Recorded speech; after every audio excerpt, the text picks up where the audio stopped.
Constructed of durable and flexible plastic to provide a slight flex to better clean surfaces and scrape bowls.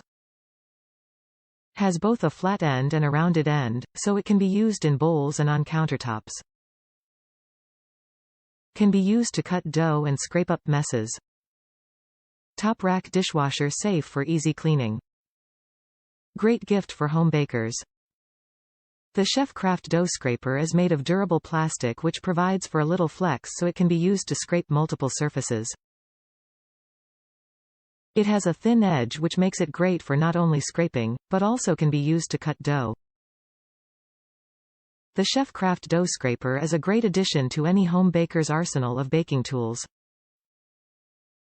It has both a flat end and a rounded end, so it can be used in bowls and on countertops.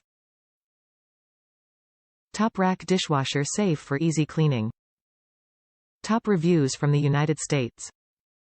This thing is awesome. I have made a lot of bread in the past.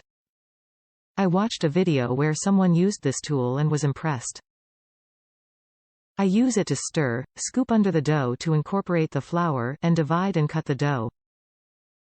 My fingers don't get as messy, and if the dough sticks to the kneading surface, just run this little tool under the dough. I have used it with wetter doughs, corn tortilla dough, and every kind of dough imaginable. Truly the worst part of making bread for me was the sticky finger. If I didn't want to add more flour to my dough to get the sticky off my fingers, rinsing the gunk off my hands, getting dough all over the faucet handles, then cleaning the chunks out of the sink strainer. It is bendable, and it stores under my hot pads with ease. Where has this baby been all my life?